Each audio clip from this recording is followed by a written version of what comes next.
to your mother. It's time for another episode of Birds with Friends. Just some high-flying ran fast vertical stems of professors from Penn watching eagles eat and pray like Pazookies on birthdays. It's Philadelphia, Marissa, Bo, and Zack kicking it. Cooler than 3 penguins till Zack runs off with his valet keys. He's a real nuanced goose. Pull up a branch, get loose. It's time for some juice on some Birds with Friends. The early bird gets the worm but prefers getting turned like a turn on some Birds with Friends. Marissa, Bo, and Zack are here to squawk. Don't miss the mistress talk on some. This is what it's all about. We do daily podcasts for like 2.5 weeks during training camp. We got all kinds of time for guests and nonsense. I will open up a 2-hour block.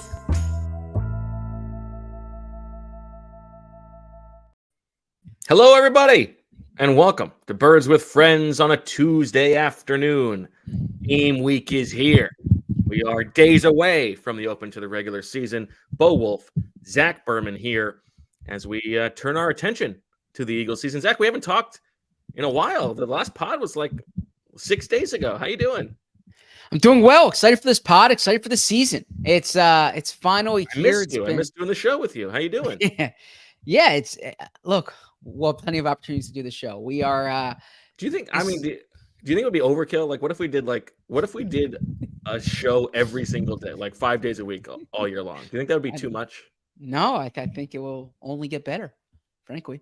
But you think it'd be content overkill? I certainly hope not. Okay. But the season is here. It's like 6 days away from you. What?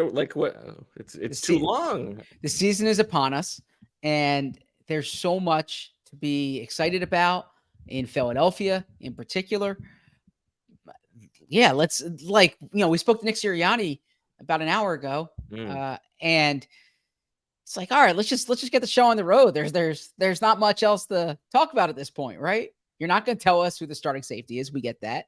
You're not going to tell us what the punting situation is, although we assume you're going to elevate Sipas from practice squad unless you sign someone else to the practice squad who you then elevate. And not going to do that now. They did work out. Has already started. Yeah. Yeah. And so it's like, all right, Eagles, Patriots, Tom Brady week. Let's get into it. Let's do it. Right. Is Brady playing? He's not playing, but he's being honored. He's being honored. Yep.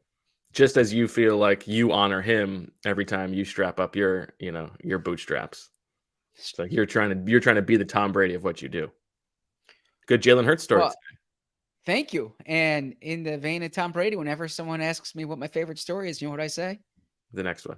The next one. Yes. I appreciate you saying that about the Jalen Hurts story. You know, I made that drive, as we discussed, up to Wilkes-Barre in March on a Thursday night. You've been waiting to make something out of that time. And yeah, I'm sure like that evening trip was probably the kind of thing where I'm guessing Emily was thinking, Zack, it's March. Do you need to be doing this right now? 1,000%. 1,000%. Right? And you get to print out today's article and say, see, this is what it was for. Yeah, it's a Thursday night in March.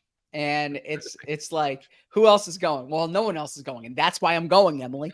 And and she's like, but it was when I heard Jalen's speech, I said right there, that's the tenor for the season. That's the message. And so a lot's happened since then. That's going to be my week one story. That's going to be in there. He signed his contract. He became a Jordan endorser. There's a lot that you were all over the Jordan thing. I mean, that was a good call. I mean, you were all over that. You wrote about that years ago. A year ago, yeah. Harrison Kulik said, "Say Wilkes-Barre like that again, and we are fighting." Did I say it incorrectly? I actually don't know how to pronounce Wilkes-Barre. I thought it's Wilkes-Barre. Is it Wilkes-Barre or Wilkes-Barre? Let's look it up. I just knew growing up, as a Phillies fan, Scranton Wilkes-Barre. Wilkes-Barre. Wilkes-Barre? Scranton Wilkes-Barre? Okay. Bo got it. All right. Thanks, Harrison. Wilkes-Barre. Yeah. Like Bradbury. That's how you can remember it. Like Bradbury. I'm getting a lot of feedback on the mic moving. I just got to say. Okay. Okay. I'm gonna take a step back. That's why I've been holding the mic. I'm going to go back to holding it. I think the holding is good for you. Yeah. Yeah. You're a fan of comedy. It's like you're up on the stage at the Comedy Cellar. Boom. I like that. Yeah. Okay. Yeah. So let me ask you this, Zach. There is. I guess I could throw it to the Stone Cold Newsman because I think there's one interesting piece of news that the Eagles released today. So let me see if I can dig up the graphic here because I'm running this bad boy myself, and we'll send it on over to the Stone Cold Newsman from somewhere outside Philadelphia, Zack Berman on the scene.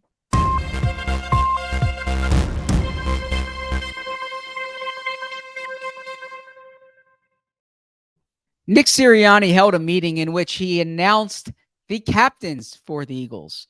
How many captains do you think they have? One on offense, one on defense, one on special teams, maybe two on offense, two on defense, one on special teams. No, the Eagles, as a matter of fact, have not one, not two, not three, not four, not five, not six, not seven, not eight, but 9 captains. The captains are Jalen Hurts, Darius Slay, Jake Elliott, Devontae Smith, A.J. Brown, Brandon Graham, Jason Kelsey, Lane Johnson, and Fletcher Cox. This is the first time that Brown and Smith are captains. The other 7 have been captains before. Elsewhere in the news, the Eagles brought back old friend Nicholas Morrow yesterday. He's back on the practice squad along with Tyree Phillips, 26 years old, 18 career starts, joins the practice squad. The Eagles released Taiwan Moen. We hardly knew you, Taiwan. Brought him in last week, released him today. And Kyron Johnson, who is Bo had him on the 53, and he's not even on the practice squad week 1. But I imagine we'll see Kyron again. Elsewhere, number news. I know this is something that fans tend to eat up. Tanner McKee is now wearing number 19 for the Eagles. Aaron Sipas remains number 10. They both wore number 10 this summer. And then Keely Ringo takes number 22. Trey Sermon does not have 22 anymore. Trey Sermon's not on the roster. I did ask Eli Ricks last week if he was going to change from 39. He said he'll do it next year. Confident in Eli. That's a confident Eli. He's expecting to be here next year as well. Back to you in the studio, Bo. Thanks, Zach. Eli's coming. Zach, if you have 9 captains, that's 17% of the roster. Is that too many? Who am I to say? I mean, I'm not appalled by it. I know some people think that's overkill. It's a captain. It's fine. It makes AJ feel good. Makes Devontae feel good. Well, you say that. I have a serious question here. Do you think? Well, first of all, what is your understanding of how the captain process happens under Nick Sirianni? Do the players vote on it and they take that into account? What is that? What's the deal? Yeah, I believe it's voted upon. Yes, by their peers. Okay, now, do you believe that both A.J. Brown and Devontae Smith reached the threshold for captaincy? Or do you think that one of them did and Nick Sirianni, locker room chemist that he is, knew that he could not make one of them a captain and not the other? It's like A.J. Brown said, and appreciate us while you have us. Don't try to make it A.J. versus Devontae. That could have some validity. I would like to think that they both got votes. I don't know what the voting threshold would be. Right. I mean, there probably is no real threshold so that it allows for some, juking of the stats. But yeah, presumably it's not like the, when we watch the NFL Top 100 crew come in and just give guys a list after practice to write down 25 names. I mean, I would think if you're naming captains, it's like you vote for 3 people or something like that. I don't know. So yes. I feel like it would be surprising if 9 guys crossed that threshold, but good on them. Yeah, I have no objection to them. I saw Colorado the other day had leaders and dogs, right? Not captains. Which L's is better? And D's. Well, I think Deion Sanders said you don't need to be a leader to be a dog, and you don't need to be a dog to be a leader, or something like that. So I don't know which one's better. I'd probably rather be a leader than a dog. Look itself. Dog mentality. Yeah, I would much rather be a leader than a dog, probably. Yeah. Okay. Although I would imagine the two don't have to be mutually exclusive. I'm gonna try to put this down again and just not touch the desk. Okay. So I mean, I like stand-up comedian Zach.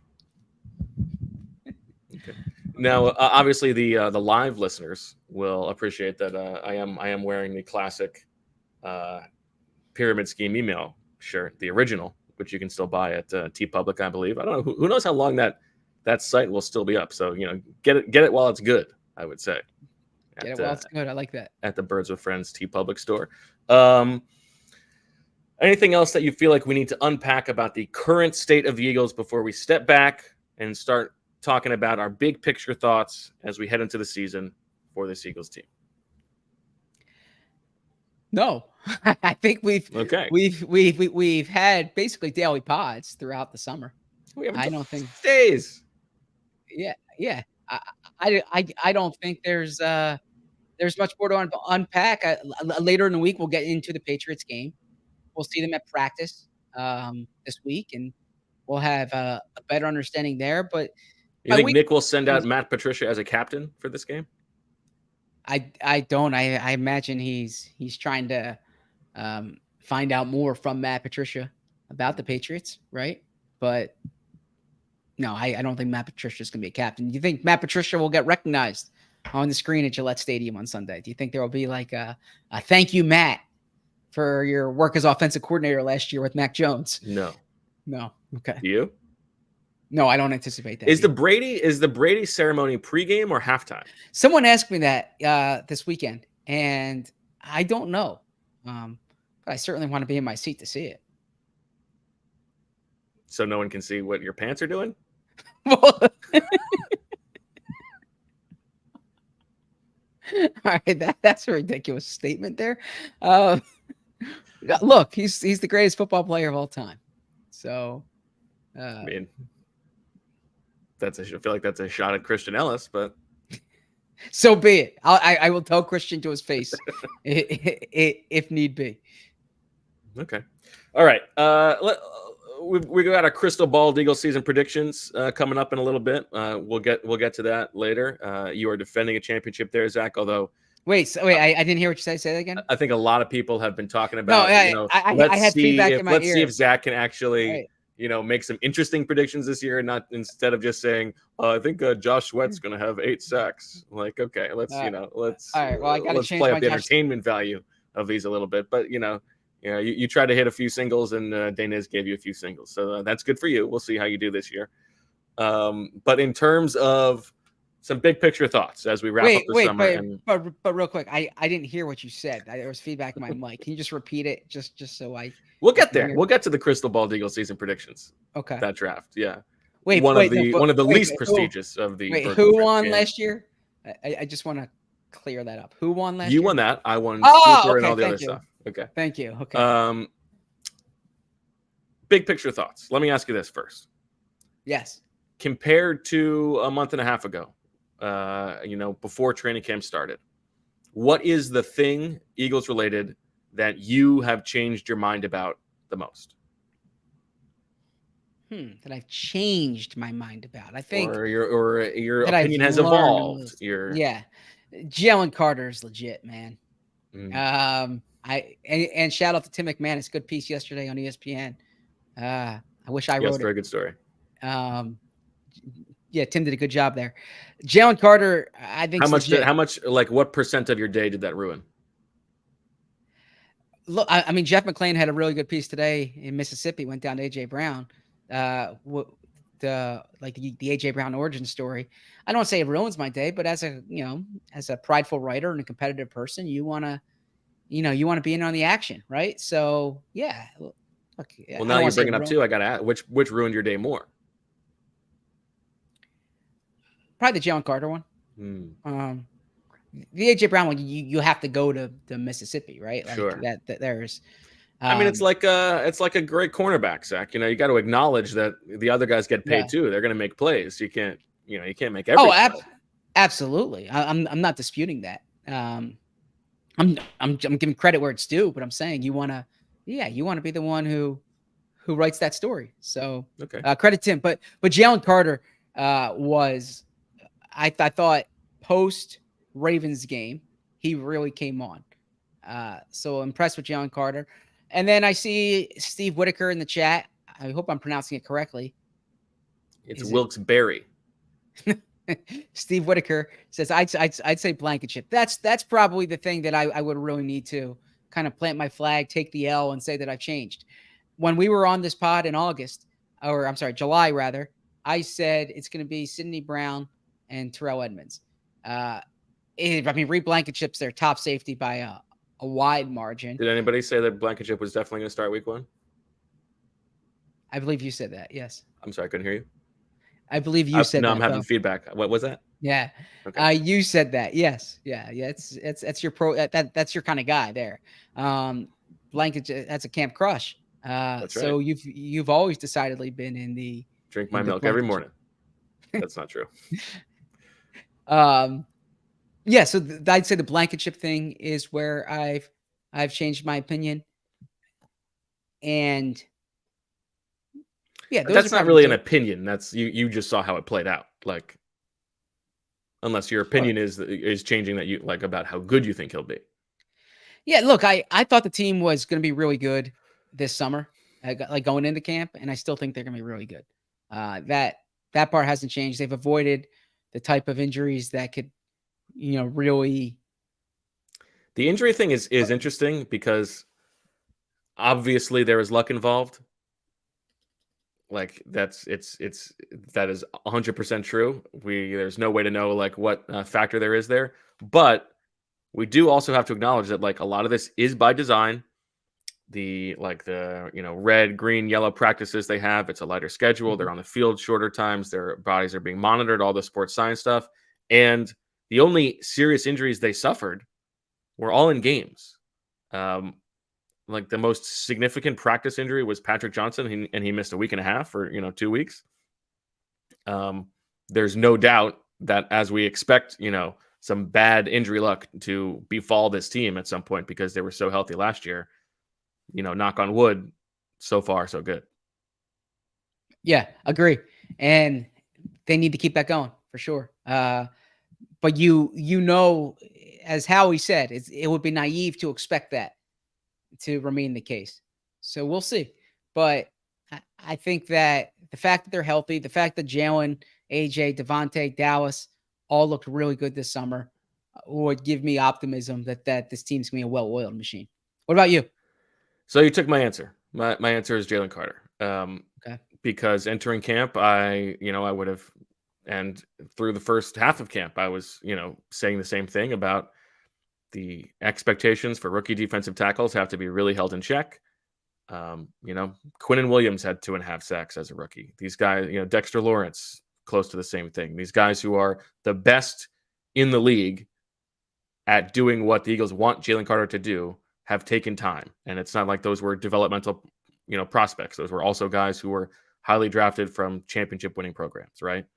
And it's not that, I have seen the flashes from Jalen Carter, which I have. It is like, it's the feeling that is clearly there in the building from the front office, the coaching staff, and the players. Like, they all believe that this guy's ready to be really, really good right away. And that has to mean something to me. So that my opinion of expectations for Jalen Carter have changed. And at this point, I would be disappointed if he doesn't have at least 5 sacks, something like that. So let me ask you this. If the Eagles traded up to the number 1 overall pick, okay, and took Jalen Carter, would you have felt differently about how his season would play out? Like, would you have had the same skepticism going into training camp? I would have, not the exact same, but I would have said the same thing about just the historical precedent for that position. And the reason I ask is because that's the type of prospect we were talking about when they drafted him, is a number 1, number 2, number 3 player. Sure. He went third overall and was said to be the best non-quarterback in the draft, right? That's true. Yeah, fair enough. That's the one that keeps coming back to me. So yeah, of course. It doesn't change what my expectations were at the start of camp for his career or the arc of his rookie contract. It's just that recent history tells us that it takes some time. and maybe it won't for him. Yes, We'll see. absolutely. All right, let's talk a little Jalen Hurts, Zach. We've talked ad nauseum over the years about how he keeps getting better every year. You know, he played the best game of his career in the Super Bowl. If he's going to get better in 2023, you know, if he's going to not just smell the smoke but get to the other side, what does he need to do? What will constitute, you know, Jalen Hurts making a leap in your mind? So I paid less attention to the high watermark and more attention to the baseline. Like the baseline. You love that. You love the baseline deal. Have I used this on the show before? I only like, you know, every other week or something like that. Okay. It's okay. Not for Jalen Hurts. This is like a life philosophy for you. It's good. Oh, okay. Okay. All right. That's what you mean. Now, yeah, I haven't used it with Hurts, but okay. Not for Hurts, no. Yeah, with And what are your realistic expectations for him this season? Well, we'll get to that in the next segment, right? I don't want to. Oh, okay. Because I have a Hurts item there. Okay.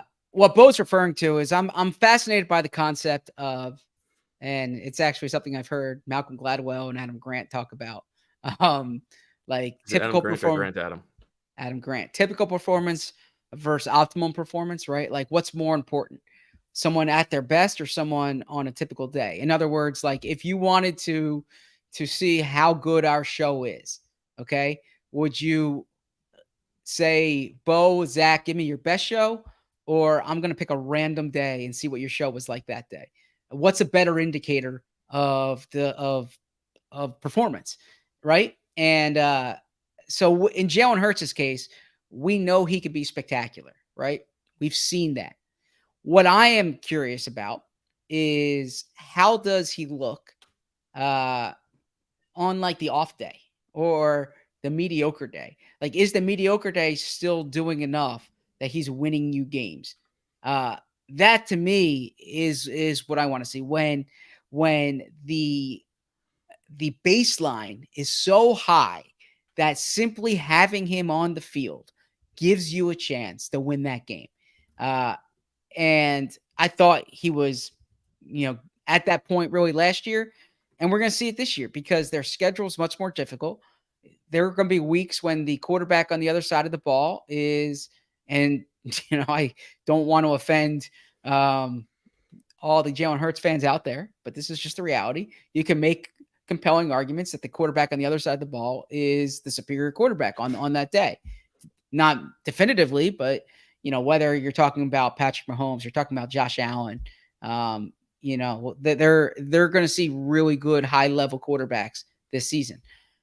So that's something that I'm curious to see with Jalen Hurts in particular. What about you? I don't know if I agree with the like optimal performance versus baseline performance deal. I get for like I'm hiring like an analyst or something like that, sure. But if we're talking about like a professional athlete, I care more about give me the ceiling. Like Jalen Hurts is playing his best game on the biggest stage of his life mattered more than what he did in week 7. You see, it's interesting because I've spoken to coaches who say what they care more about is like the consistency, the reliability. Like that's what the coaches are going to care about because that's their whole deal. And that is like literally that is what Jalen Hurts is designed to do, is to be the same thing every day. Like this is you are like speaking his language here. But I don't know. I think I want to know who's got the dog in him. Like I rise to the occasion. I feel like that is a thing. So to quote my old friend Chip Kelly, you don't rise to the occasion, you sink to the level of your preparation. You sink to your training. Exactly. Okay, yes. That's fine. But like, give me somebody who performs under pressure. Someone performs under pressure. Okay. Yeah. Look, I don't think the two are mutually exclusive. Yeah. I'm just saying it's like. And also, I think if you want to hire Bo and Zack, I think you watch the Ospreys. Willie Burton on the Sixers had that 51-point game, right? Are you taking Willie Burton over someone who's but was that 50? Game 7 of the NBA Finals? Okay, fair point. Mike Miller hit 7 threes, I think, in Okay. a game clinching game in the NBA Nick Finals. Foles played the best game of his life Yes. in the Super Bowl. All right, so That's pretty good. So that's a good one, right? Because before I came on this show, you and Sheila used to always talk about Nick Foles being a high variance quarterback, and I remember writing a story at the Inquirer at the time when Carson Wentz was the other guy, right? About the amount of times that Carson Wentz's passer rating like dipped below, I think it was 80, and went above maybe 100, and like most of his games were within there, whereas Nick Foles was all over the place. Right. And like, which one would you rather have? Would you rather have the guy who looks like that in the Super Bowl, but then could also like have the clunker that he had against the Raiders? I don't know. I would personally rather have the consistent performance, but it's a fascinating debate, and it applies, I think, to all lines of work. That's why it's a question that I'm really curious about. And I think, that's really my point. Is I feel like your answer wouldn't be the same for every job you were hiring for. Sure. Drop a banger every now and then. It's okay if you write a Rick Lovato will be the Eagles long snapper for the foreseeable future and hit publish, as long as some other times you got some good ones. I suppose so. Yes. Yeah, I'm not going to rip on that Rick Lovato story, but you have had many good ones. Okay. Well, you mentioned Carson Wentz, and so let me phrase the question to you this way. Like if you had talked to us in 2018, the expectation was that Carson Wentz was going to remain one of the best quarterbacks in the league. If one of the two principal characters for the Eagles, Jalen Hurts or Nick Sirianni, is going to turn out to be a mirage, clock's going to strike midnight, one of these guys is going to turn into a pumpkin. Who is more likely, do you think, to lose the magic of last season? Jalen Hurts or Nick Sirianni? So what would that look like with Nick Sirianni? That's what I was curious about with this question. I think with Nick Sirianni, it would look like is it his force of personality sort of wears on, his message stops being fully bought in the locker room. Maybe Jalen Hurts becomes or somebody else becomes a dominant personality on the team. He becomes less aggressive on game day and, loses a little bit of offensive design magic and, is out of the job in 2 years or something like that. Yeah, look, I really like Nick, and I think he's an outstanding coach. But between the two, with Jalen, we'll say, his interceptions go way up. Yeah. He cut those in half last year. He starts fumbling a little bit more. And also he cannot avoid getting injured. Yeah. I think I'd probably go with Nick in this case because, man, being a head coach is hard as it is. And when you have There you go, trying to humanize these guys. When you have these types of expectations on the team and you face the gauntlet that they face, right? And they were so good last year. And how do you think about it this way. They can be 11-6 and one of the best teams in the NFL. And it's like, what happened, Nick?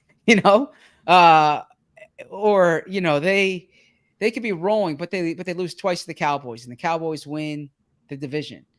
And it's like, Nick, did you underachieve? It's like I feel as if the bar is so high. And hey, look, welcome to the NFL. That's it. That's how it goes. You make the Super Bowl, you go 14-3. The standard is the standard, right? Nobody cares, as Mike Tomlin would say. But yeah, I think that the bar is so high for Nick Sirianni that unless Jalen Hurts gets injured, I think we're probably looking at if things don't go well, it's like it's like you said, is Nick's message wearing thin, that kind of thing. I think things are going to go well, but I think of the two, Nick has the better chance of kind of being on that side of the ledger, if you will. I think that I would answer it that, generally speaking, like one of these guys totally collapsing, it's probably more likely that Jalen Hurts just keeps getting injured. Like I think that is a possibility on the timeline. If we move away from that, I do think like you see how much Nick wears it, right? Like Yes. I mean, it's the first press conference of the year. It's Tuesday, week 1, and he already looks exhausted. So like I could see just the So do marathon I. So of like being a football coach Mhm. getting to him at some point. I mean, it's the thing he loves most in the world, right? But like he takes things hard, and he's burning the midnight oil. I could see a Yeah. possibility where he gets to his Sean McVay situation where he's like, do I really want to keep doing this anymore? I think that's a possibility, and I do think that if things go badly, some injuries hit, and the team is 4-6 or something like that, I don't think it's crazy to think that maybe his rah message loses a little bit of steam in the locker room. I think that's possible. That's, as you said, being a head coach is hard. But I do think that, and also we should say, like, he did lose both coordinators. It's a possibility that those guys just turn out to not be as good, and we get the whole brain drain conversation repeated ad nauseum again. So yeah, I would say that I think it's more likely that Nick takes a major step back than Jalen does, but I also agree that I don't think that that's like something that's definitely going to happen to either of them. Yeah, I would gamble on neither one becoming a pumpkin. Well, you would win that bet because like they would have to take it literally. Fair enough. But Fair probably, enough. I mean, the payouts would be very small. Very small. Agreed. Okay. Well, we just mentioned new coordinators, Zach. On defense, I'll give you a chance to ride the bus or take the car, whatever it is. I think I know where this is going. Last year, for all the Jonathan Gannon discussion, this team led the league in sacks, 4th in EPA per drive. They were very, very good. This year, after all the turnover that they had, new starters at safety, new starters at linebacker, replacing Javon Hargrave, older players at some key positions, what to you would constitute success for the Eagles defense in 2023 under Sean Desai? Yeah, you see, I have a hard time with this question because I don't think it looks like what it did last year. And I think that I don't think you're going to get the same volume of sacks because I think the game scripts are going to be different, and they're facing better quarterbacks this year. So I think it's like the Supreme Court line about pornography, right? You know it when you see it, and I think we'll know if this is a. And you know it because it's in a folder labeled Saban and Belichick. No such folder exists. I would say, to answer your question succinctly, how they perform against the best teams. If there's a charge against Gannon's defenses that I would agree with, it's that they feasted on bad quarterbacks and struggled against good quarterbacks. And the caveat is there's a reason why good quarterbacks are good quarterbacks. Like if Patrick Mahomes could be stopped, then like every team would stop him, right? But I just think that there was a 2-year sample size of the way they played against high-level quarterbacks compared to mediocre or below average quarterbacks. And I think that the measure of this year's team will be the way they perform in those games against, like I said, Mahomes and Allen, Rodgers, if Rodgers stays healthy, Prescott twice, right? I mean, Prescott's performed well against those Gannon defenses. I mean, let's see. Tua has some weapons at his disposal, and when Tua was pre-injury last year, Tua was on. So I think there's probably quarterbacks that I'm missing in there. But my point is how they play against those teams, I think will show me the fitness of this defense. That stretch after the bye, right? At Kansas City, home against Buffalo, home against the Niners, at Dallas, at Seattle. that 5-game stretch that everybody is already looking at as like season defining in a way, that's when you want to see if the defense has something else up their sleeve, right? I expect, the third down plan to be a little bit more interesting and less And what does that predictable. look like to you? I think it looks like different coverages, more blitzing, or at least hiding who the rushers are. I think it's. I don't want to lose sight of my main takeaway from the Super Bowl, which is that at the highest level, defenses don't matter that much, and I think that's true. It's so simplistic, but okay. Of course it is, but and what I mean by that is like the taking it too far with the Vic Fangio idea of and the Brandon Staley, Jonathan Gannon, like let's just eliminate big plays and let's make them consistently move the ball down the field and score in the red zone, and in the long run that's going to pay off. That's true.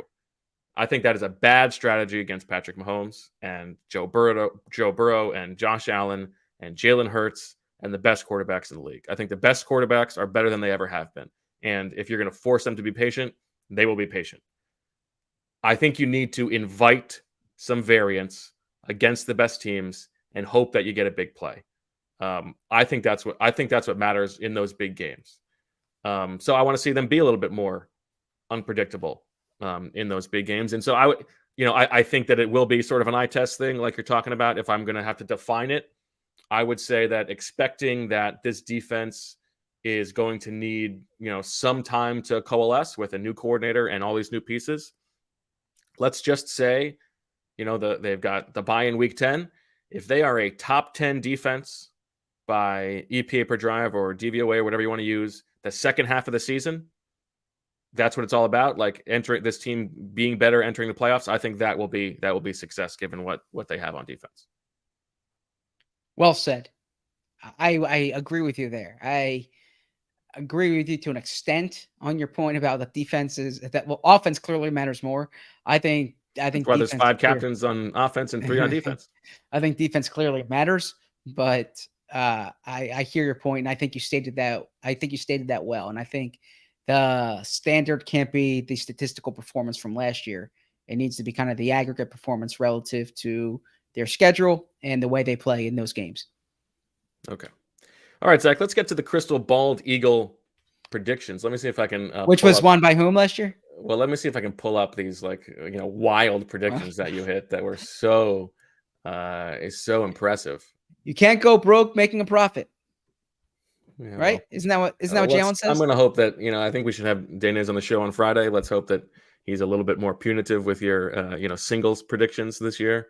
He had you at a 6-pointer for an Eagles assistant gets a head coaching job this offseason. And now, by the way, I don't know, you should get that point because we should take you literally here. You said an Eagles assistant gets a head coaching job. In 2 days. Yeah. I think I should get 2 points. I feel like that shouldn't count. You missed on the Eagles don't have a winning record against AFC South and NFC North teams, and you missed on Jalen Hurts rushes for at least 1,000 yards. You hit on the aforementioned assistant one. You hit on the Eagles have 2 players reach 1,000 receiving yards. Again, given too many points of credit by Dainez. Then you had the Eagles reach at least 40 sacks, and the Eagles win a playoff game. I had the Eagles have at least 12 plays of 40 yards or more. That was the only one I hit. I had Dallas Goedert finishes as a top 3 fantasy tight end. It seems like that's a prediction I make every year. I assume that will not hit again. Fletcher Cox says something about Carson Wentz. A Titans receiver is flagged for responding to C.J. Gardner-Johnson. Devontae Smith has 2 touchdowns in the same playoff game. And Doug Peterson and the Jaguars win in the link in week 4, either by a lot or by a last-second touchdown. So there you go. Would you like to go first this year as the defending champion, Zach? Sure. Okay. My first one here, and I'm pulling my work up here, is Jalen Hurts sets the single season passing touchdown record in the NFL. No, for the Eagles. That would be breaking. I was going to say you finally went bold. That's a good one, but that will be breaking Carson Wentz's record of 33 touchdowns set in 2017. Jalen Hurts had, for as prolific as he was, not a very prolific touchdown passer. He had 22 last season. Okay, so you're talking about in order to break it, he would need to get to 34. So you're looking at a 12 touchdown increase. That's pretty significant, given the way they played last year. Now, what this is going to require is it's going to require Jalen Hurts throwing the ball more than running the ball in the red zone, which Dallas Goedert on the Part of My Take podcast said is going to happen. So that's my first bold one. And I think that is fairly bold to predict someone setting the single season franchise record, this storied franchise that's existed for 70 something plus years, or longer than that, actually. Since what, 33? So almost 90 years. This is a good one by you because it is not as bold as you are proclaiming it to be, but you might get some points for that. I think Dennis is too smart to fall for that. No. Oh, you don't think he's too smart? No, I think he's very smart. He's too dumb? I think he would give that to dumb. That's a bold. I think when he's the one he would be in control of how many points you're going to get here. No, I think I thought you liked people from Penn. You call him dumb? I think Professor Selman is very smart. I'm saying if you're saying something is going to happen that has not happened since the franchise was founded in 1933. Yeah, of course, the passing rates and passing. Come on, statistics from 1935 should be relevant here. This is a bold take. So listen, I think this is good because, obviously, the passing environment is better than it's ever been. You're talking about 12 more touchdown passes than he had last season. They're going to be in presumably closer games at the end of games this year. So they're going to be more passing opportunities in the second half. You expect that he's not going to have quite as many passing or touchdown runs himself this year. So as you said, they're going to pass a little bit more in the red zone. I think it's a good one. I think it's bold-ish. I don't think it's crazy, but it's a good start. That's a good one for you. I like it. Well, I'm working on my boldness. So, okay. Now, you're going with one that you think is bold. I'm going with one that's even bolder. This is something that has never happened in the history of the NFL. Okay? Oh, goodness. I think there's a chance here that one of the greatest streaks in NFL history is broken this year. Since the dawn of time, the New York Jets have never, ever beaten the Philadelphia Eagles in a regular season game. It has never happened. This is the longest standing offer head-to-head in NFL history. I believe in week 6, I think it is, that when the Eagles go up the turnpike to the New York Jets for the first time in NFL history, the Jets will beat the Eagles. This is not bold at all. What are you talking about? It's never happened. This is not bold at all. A matter of fact, I'm trying to see here. It never happened. So I would bet that, and I can't find the point spread for that game. It's the greatest streak in sports. There's a chance that the Jets might be favored in that game. Okay. The Jets are home. The Jets are loaded this year. They got Aaron Rodgers. It's never happened. The Eagles are playing on the West Coast the week before. All right. The Jets schedule here. Let me pull up the Jets schedule. All right. Let me pull up how old the earth is. Okay. The Jets play 4.5 billion years old, and it's never happened. Come on. I mean, I think mine was much more bold, but fine. We'll have a distinguished professor from the finest university in the Ivy League to litigate this for us. First, you called Daniels dumb. Now you're saying Coach Flynn works at a dump. Not saying that either. I take a lot of pride in Philadelphia. Always said that. Stand by that. Okay, you're up. You get your second prediction. Okay, staying on the Jalen Hurts bandwagon, or not bandwagon, theme here. Okay. Jalen Hurts is the Eagles' leading rusher this season. That is a bold one. Okay. And that's a bold one because there are very smart people, Bo included, who think that Jalen Hurts is going to stop running so much. That he got the extra digits in the contract, and all of a sudden the team's going to say, hey, we need to make sure that you're healthy, so don't run so much. And I'm saying, if you're signing up for the Jalen Hurts experience, you're signing up for the Jalen Hurts experience. And I'm saying that this committee backfield is going to dilute the carries, that it's all going to be split up, maybe 500 here, 400 there, 600 there. That Jalen Hurts, when he gets his 750 rushing yards, leads the Eagles in rushing at the end of the season. Okay. I think that would be bad.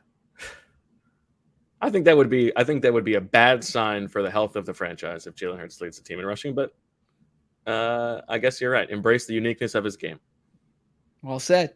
That's a good line. Do you believe that they want this running backfield to be a timeshare, or do you think they have brought in guys and thrown bets, diversified bets, and hope that one of them takes over the backfield? No, I think they want the committee approach. I think they want the, as Nick Sirianni said today, he had his role meeting where he goes over the role of every player on the team. I think he wants all these guys to have certain roles, and I think that's the way this is going to play out. So I thought you put it well. There was a piece on The Athletic recently where it was like the fantasy football question for every team, and the word you used was plurality. And I think we need to be thinking in terms of plurality instead of majority, because I don't think anyone's going to take the majority of the snaps at that position for the Eagles. I think by the second half of the season, they want to have a guy. Interesting. Okay. I just think, like when Doug settled on Josh Adams. Right. First of all, it's a lot to handle. It's an extra thing to have to do on game day, right? Is figure out who's going to be on the field at what time. And then you're also worried about, okay, we've got 8 games worth of tendencies. So like we use these guys at this time, and then you got to worry about breaking those tendencies. I think it's going to be a lot easier on them. And I think what they want is for one of the bets to hit. Like if DeAndre Swift looks awesome, they're not going to pull him off the field for, Kenny Gainwell just because they want to split the reps. If Rashad Penny is staying healthy and looks as good as he has on a per carry basis with the Seahawks the last 2 years, I think they want to feed him the ball. I don't know. I could be wrong. But also, they have these guys, and maybe you lean on one week and a guy gets hurt, and you lean on another guy the next week. We'll see. But okay. I think the part of this conversation that I really need to reinforce, okay, is that it's not just a health thing with Jalen. He is a really good runner of the football. Yeah. Right. And so your chances of succeeding as an offense improve significantly when you use him as a running threat. That's a very good point. We probably understate that. Yeah. He's historically great at running the ball. Yeah. They had the Super Bowl on NFL Network, I think last night or the night before. I was watching just the first couple drives. Oh, what a football guy thing right there.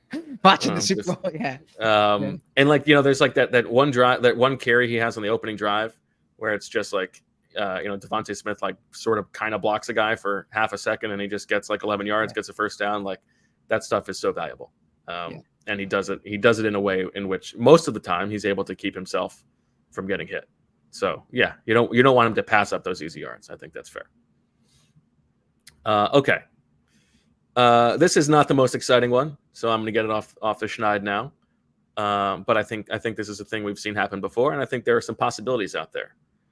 An ex-Eagle who did not spend the summer with the team ends up playing at least one game for the Eagles in 2023. That is not even a single. That's a bunt. What are you right? talking That is about? that is That's not a bunt. No, An it's not. X, There so, aren't that so many. basically, they go back to the well for someone who wasn't in training camp. Yeah, I mean, come there on, aren't that many guys. come on, like, I don't think it happened last year. come on. I mean, that's like when they brought back Marvin Wilson during training camp this year. Come on. No, it's not. He's on the practice squad. He's not being asked to play a game. Here's my question to you. Grant Calcaterra suffers a season-ending injury. It's the trade deadline. What are you willing to send to the Arizona Cardinals for Zach Ertz? Well, for me, I mean, he's a good quote. So I like Zack. What a brutal monkey's paw situation for Zach Ertz. Yeah. The guy's been wishing to get traded his whole for years. It's like, okay, send me to a first place team. And since then, the way that those two roads have diverged, like you saw the look on his face in that Jonathan Gannon speech, the poor guy must just. Meanwhile, like the Eagles are gassing up the core four. Like it could have been like the Thrive and Five. Like what a tough situation for Ertz. Yeah, I kind of agree with you there. And it's a shame, right? Because he wanted to finish his career here.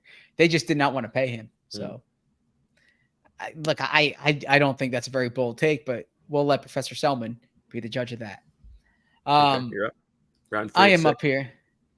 Okay. So this next one here is the Eagles use more than one punter this season. I would say that this is even shorter odds than the Jets winning a home game. I mean, this is them saying that we need to make a change here. We're not satisfied with our punter situation. What happens last year happens, and he gets hurt. And he gets injured. Yeah, but how often do punters get injured? I don't know. Once a year? Very seldom. Yeah. No, I think this is one I'm throwing out there to you. Okay. Yeah, I would go low on this one, but that's okay. It's a good one. At some point this season, Zach, whether it's when he's mic'd up on the sideline, whether it is during a press conference or during a radio hit, something like that, at some point this season, Nick Sirianni will double down and repeat the line that Jalen Hurts really trusts Jack Stoll.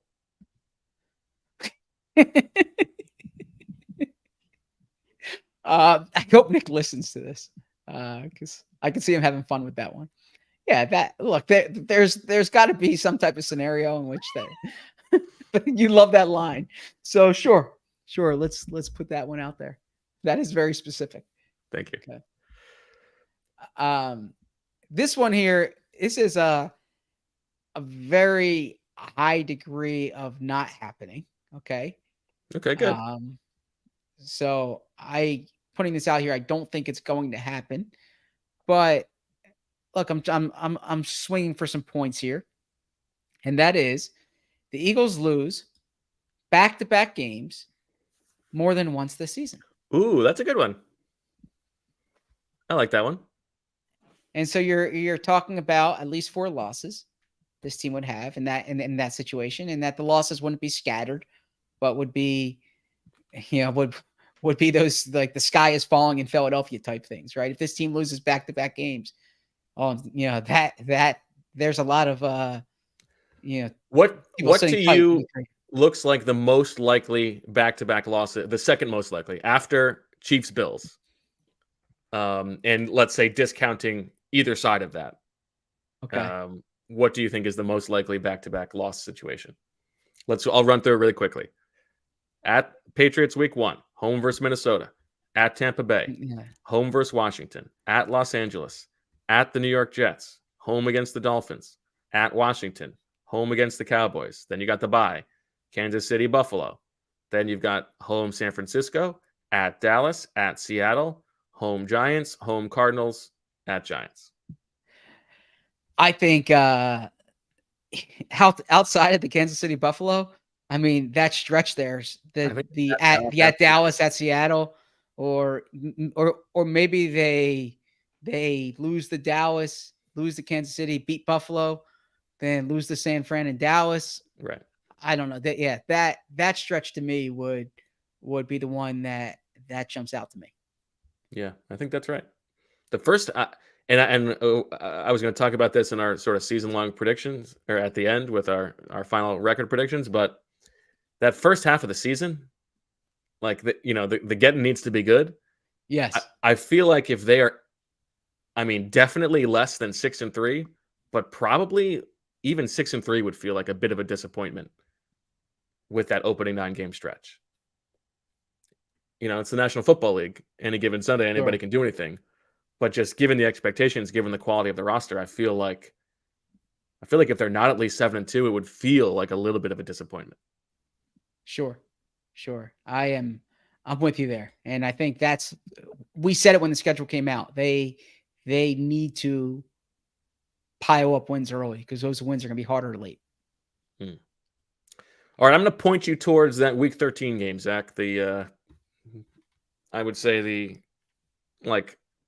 rivalry game. This rivalry that has been fashioned out of tears on one side. Home against the San Francisco 49ers. In that game, the Eagles will get the ultimate measure of argument-ending bragging rights. In that game, they will defeat the San Francisco 49ers despite having to play a backup quarterback.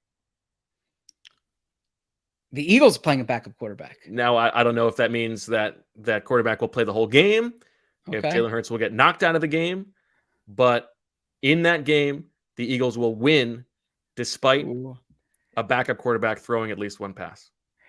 I mean, that be like the ultimate eat your words, San Francisco. That's what I'm saying. Right? Yeah. Or to take that a step further. Yeah. What if the emergency quarterback goes in that game? Right. And then all of a sudden they're like, the Eagles won because of the rule that we got instituted. Yeah, that's a good one. I like that one. Thank you. 2 left. It's very specific too. 2 left here. So the Eagles will lose 2 director level or higher front office executives this offseason. So how many people are director level or higher in the front office?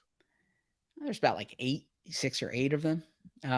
But you're talking about that's a pretty notable brain drain there. If you lose 2 guys who they've really tried to kind of promote from within here, develop their talent. Can we specify for the purposes here that these are for promotions?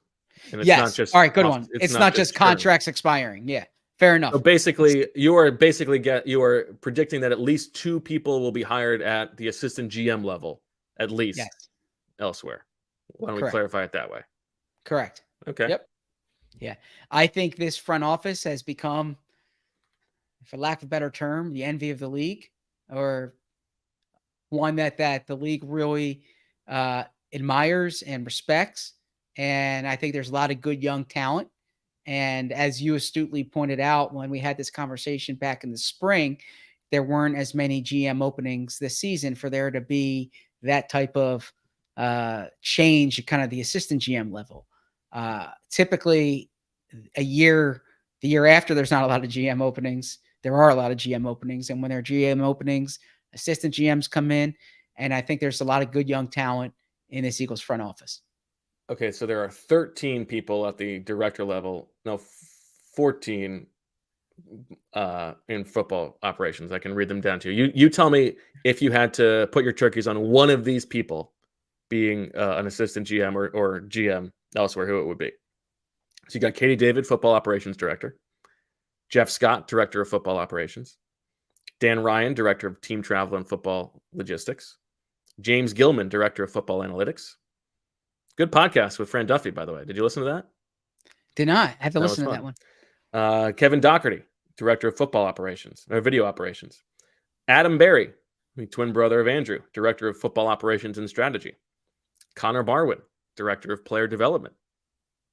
Paul Lancaster, senior director of player engagement. Now you get to the higher level. Jake Rosenberg, Vice President of Football Administration. Bryce Johnston, Vice President of Football Transactions and Strategic Planning. Patrick Dolan, Vice President of Football Technology. Greg Delamitros, Vice President of Equipment Operations. Anthony, okay, so then you got Dom. Then you got Alec Hallaby, Assistant General Manager. John Ferrari, Assistant General Manager. And then you go to the scouting staff. Yeah, I was thinking more to the scouting staff. I know you are. I know Okay. you are. Okay. Well, this is actually harder to find on the. Okay, Dave Caldwell, Matt Russell, Anthony Patch, Brandon Hunt, Charles Walls, Alan Walking, and Phil Baya, and Max Gruder, Director of Pro Scouting. Yeah. So I think Brandon Hunt, Charles Walls, Alan Walking are three guys to pay attention to there.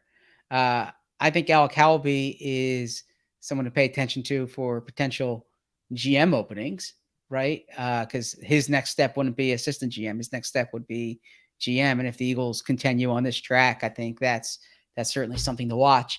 But I would say Hunt, Walking, and Walls are the three guys I would be mindful of in that spot for the assistant GM jobs. Okay. I think Hallaby, I think you're right. That's the most likely general manager hire. Yeah. And look, he's been a part of a really successful front office here. He's been close to it. He thinks differently, thinks creatively, and he's been exposed to a lot of different ways of thinking here. I think he will be on lists. Well, and I also think from the perspective of the way you described it before, if it is the case that the Eagles have established themselves as, the kind of franchise that other teams want to emulate, I think that is the most obvious. We want to build what the Eagles have built. Higher. Yeah. And like, the Eagles are very, from what I hear, it's a good workplace, good organization to work in. That said, if you are, if you're ambitious about kind of moving up, like Howie's entrenched, right? Howie's entrenched. Mm-hmm. And so sometimes it's kind of you have to go elsewhere sometimes to I think from having talked to people in the organization, in other organizations who have worked for the Eagles in the past, other organizations people who haven't, my impression of what it's like to work for the Eagles in football operations is that it's a good place to work because they treat employees well in terms of compensation, and it's a winning, like it's fun to be part of a winning team. Yeah. It is not a great place to work in terms of interpersonal relationships sometimes, and like the paranoia that exists sometimes, and that sometimes people go elsewhere and like, oh, this could actually be like a nice office to work. I didn't know that was possible in football. Yeah. I also think winning tends to, winning tends to be a good deodorant to that kind of stuff too, right? Right. So, okay. All right, I'm going to give you another one here. My second to last one. A member of the Bo Wolf Camp Crush Core 4. So Tanner McKee, Moro Ojimo, Christian Ellis, and Reed Blankenship. One of those four players, and it's more likely to be two of them, leads the Eagles defense in tackles. So, leads the defense in tackles. Okay, right. So it's probably not going to be McKee. It's probably not going to be Ojimo, but I want to be covered just in case one of those two things happens. Okay. It has been my stated position that I think that Christian Ellis might just be the best linebacker on the team. I think he will earn himself into a full-time role, and I think he may rack up some tackles. So he's the most likely one. I also think there's a possibility that, there's injuries at linebacker and Reed Blankenship plays 17 games and racks up enough tackles to lead the team in tackles. So one of those two guys, or one of those four guys, leads the team in tackles. Like that. That's a good one. Jalen Carter. Your last one, right? Yep. Okay.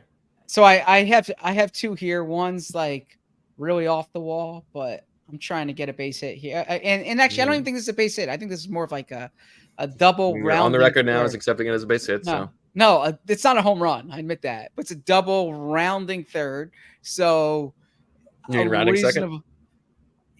Rounding second to third. So a reasonable pen professor could view this as a triple. Just saying. Jalen Carter finishes in the top 3 on the Eagles in sacks. So What? Yes.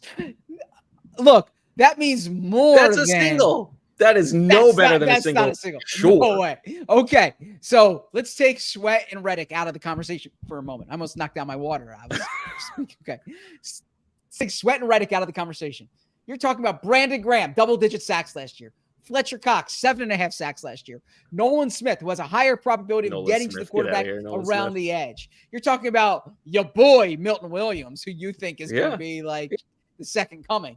Okay. You think so. You're talking about you need Jalen Carter to play enough, okay, on third downs and passing downs. B, you need him to pressure the quarterback. You, of all people, who've been saying, rookie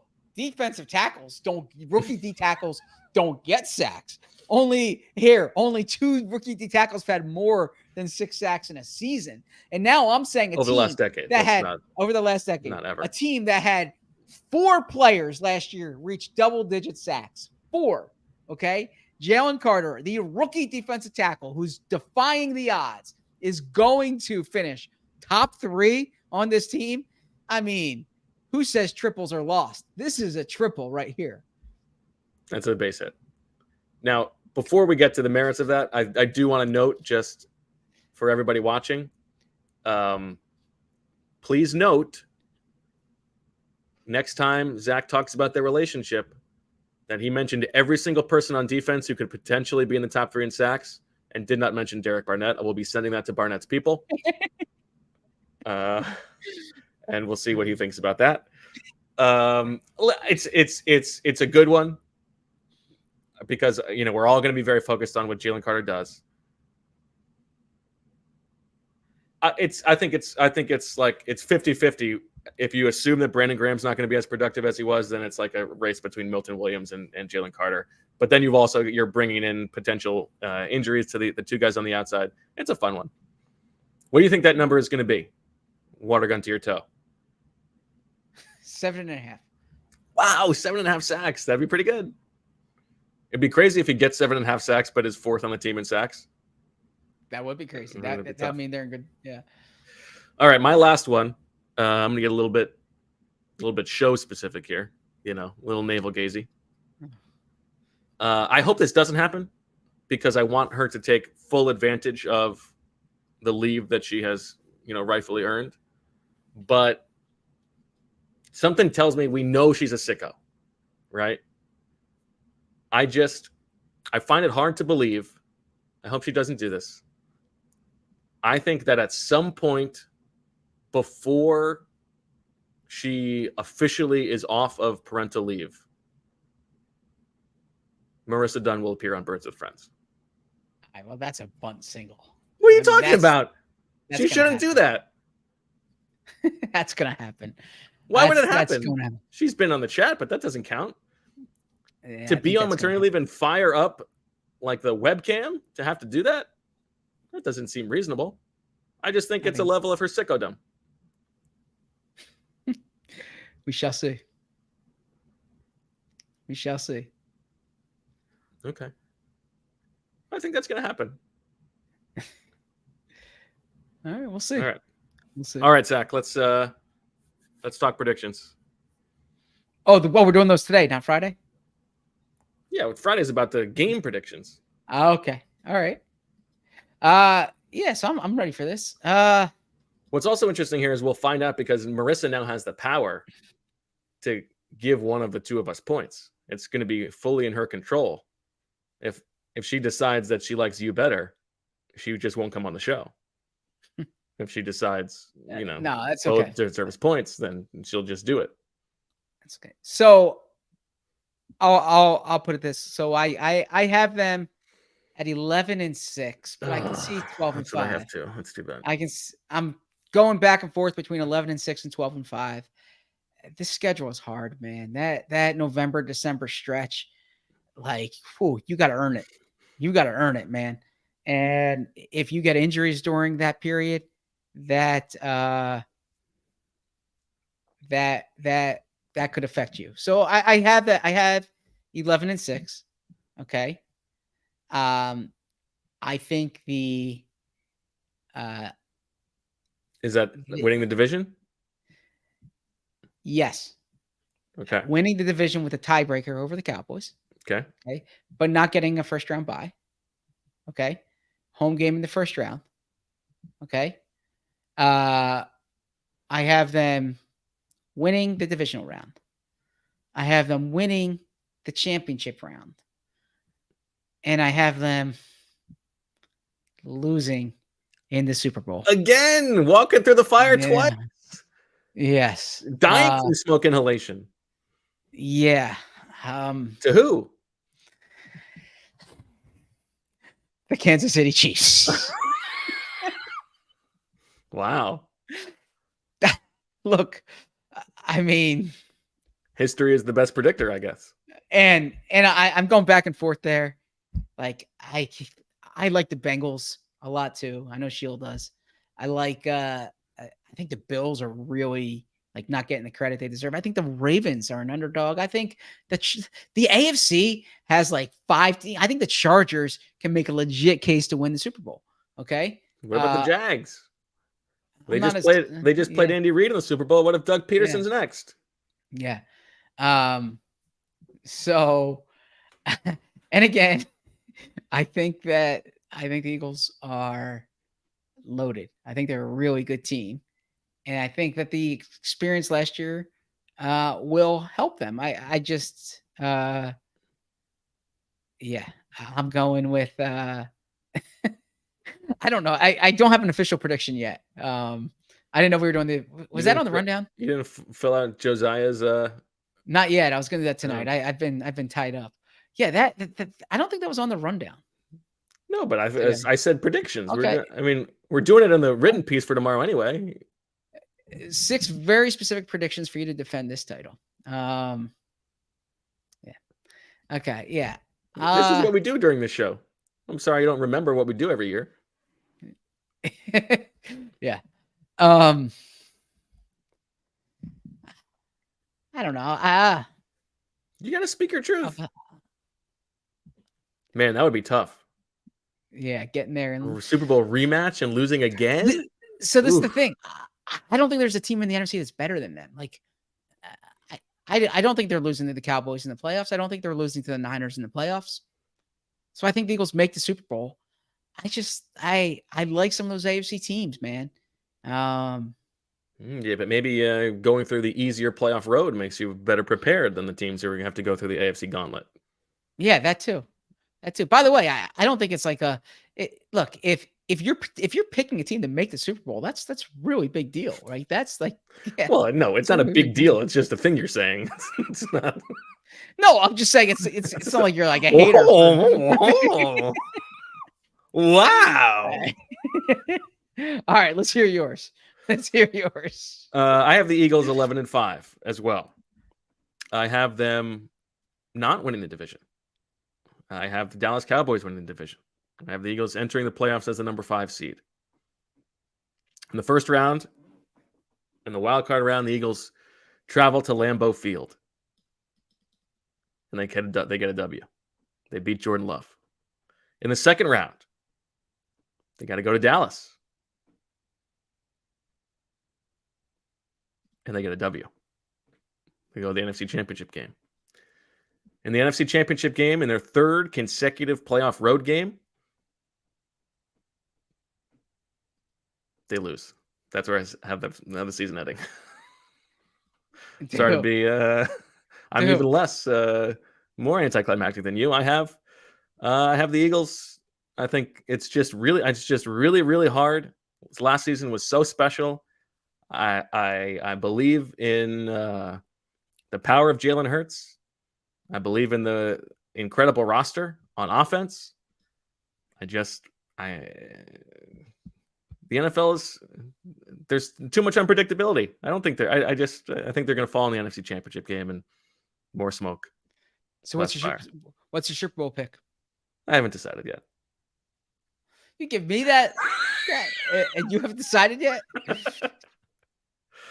I was going on the spot, and I was saying that, come on. I mean, all right. I don't know. I'd like to be able to take credit for a few different things here. So that's only as only you can. Okay.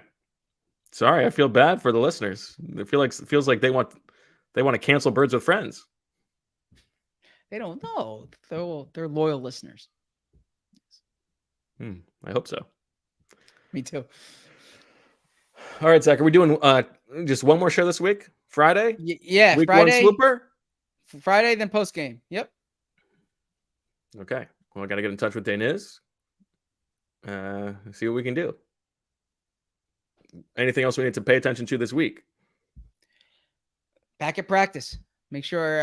No, Hassan Reddick said he's going to play. You got nothing to worry about there. By the way, I do think I was meaning to say this. Are we underplaying the Reddick thing? Like, do you think missing the summer for him is going to be a big deal? Is he going to take a step back? No. But I think the inability or struggles to grip could be something to pay attention to. Especially if they want him to throw the ball. That would be a problem. Okay. You're not worried about Hassan Reddick. No, I'm not. I think Hassan Reddick can get around the edge and hit a quarterback as well as anyone in the league. So we're up there. All right. Well, I guess that'll do it for this episode of Birds with Friends. Some good predictions. We'll see what happens. We'll see if anybody gets on the board. So for Zack and the entire arc of the universe in which the Eagles have always beaten the Jets, never lost to the Jets. For Woody Johnson and for Maddie and all the Bermans, we thank you for listening. We will talk to you on Friday. And as always, we love you. Now I have to find the thing to end the broadcast.